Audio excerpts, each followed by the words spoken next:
The first speaker tonight is going to be Mr. Mark Desmangles. Mark is a Bahamian of Haitian heritage who was born and raised in the Bahamas. Mark is very fond of his Creole-speaking heritage. He's a networking associate of the Bahamas.net website and a protocol officer of the United Association of Haitians in the Bahamas. I've known Mark for a couple of years, and every time I've seen this young brother, he's always talking about strengthening relationships between Haitians and Bahamians, and he's always talking about it from all aspects, but he's definitely always talking about it from an economic aspect. He's always talking about how we've always historically been trading with Haiti and doing things with Haiti, and how we need to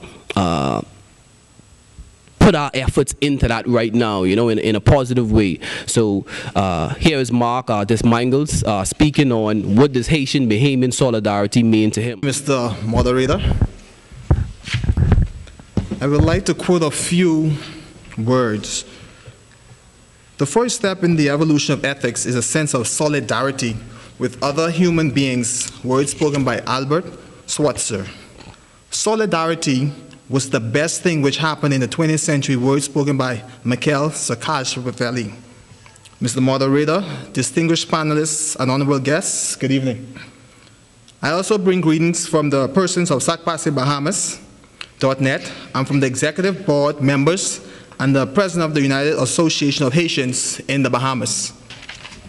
The word solidarity, as derived from the Oxford Dictionary, states, unity resulted from common interests, feelings, or sympathies.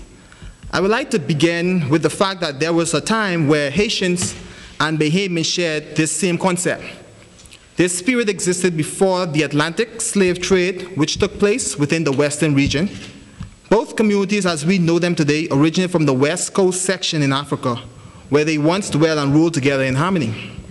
However, the power of colonization infiltrated the solidarity structure that the people in that land once had. The separation of brothers and sisters sold to the colonial powers resulted in what we know today as a Creole-speaking community and an English-speaking community who happens to share the same heritage. Now that might be hard to grasp, knowing the nature of seeking to bridge the gap between both societies. However, please allow me to explain further the French slave brought directly into Haiti, known as Haiti, whereas the majority of the English slaves were brought into the Bahamas from the southern states of the United States of America by British individuals who were loyal to Great Britain, who were known as the Loyalists during the American and Great Britain War, which led into the U.S. independence in 1776 on the 4th of July. Which is why when a Bahamian goes into the U.S., they come back with an American slang, due to the fact that's where the majority of their ancestors landed first before coming to the Bahamas, and the following tongue became embedded in them. During the Haitian Revolution in 1791 to 93, which was ignited by a collective effort of runaway or free slaves who came from various countries nearby Haiti, which included individuals from Jamaica, such as Boukman, Martinique, such as Macandal, Trinidadians, and with the emphasis of Inaguians. French proprietors fled the colony and headed towards the U.S. Along their journey, they also took with them their slaves, which was considered as merchandise at that era in time. However, the French proprietors will encounter the British proprietors on the high seas of the Bahamian waters, which resulted in the British proprietors confiscating the merchandises of the French proprietors. Due to the cause of another war which broke out in Europe, where the French and British were against each other. The British proprietors then released the French proprietors to continue their journey towards the U.S. as they flee from the revolution from Haiti. The following French slaves, which were confiscated from the French proprietors by the British proprietors, were then placed in the packing sections at Collins House to be sold to the existing slave owners in the Bahamas.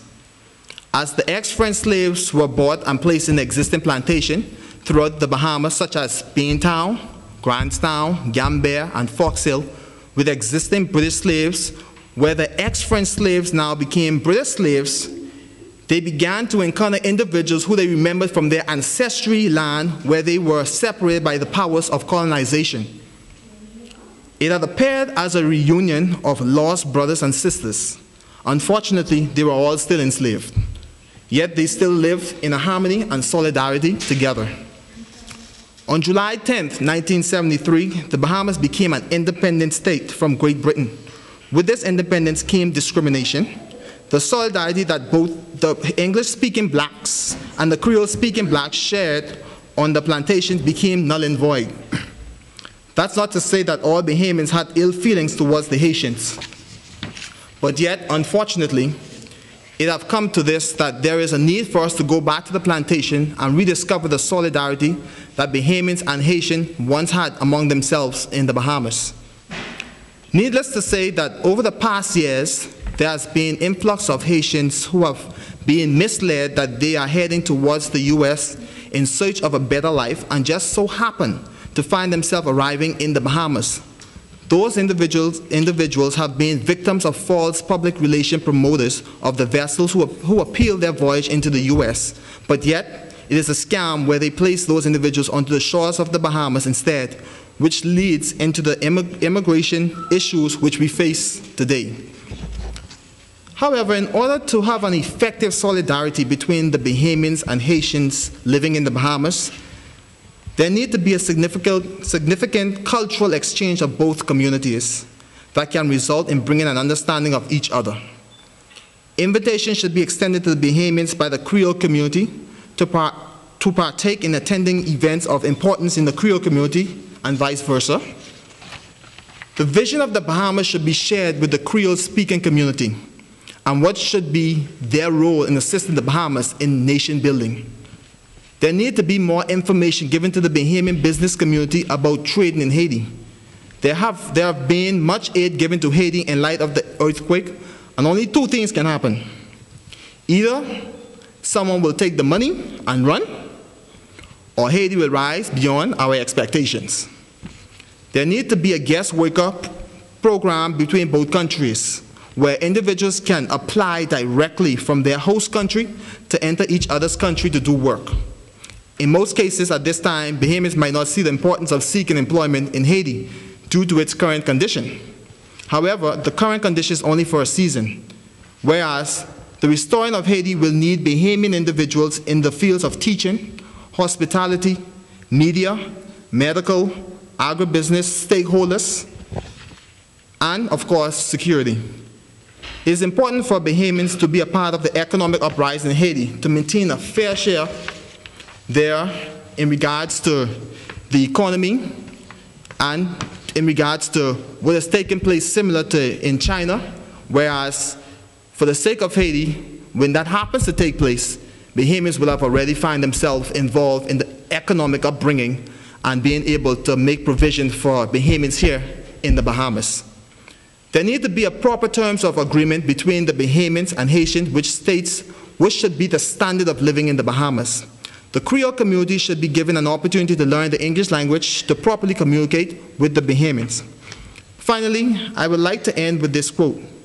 Within each such social group, a feeling of solidarity prevails, a compelling need to work together and a joy in doing so that represent a high moral value. Words spoken by Christian Luz Lange. Thank you, Mr. Moderator.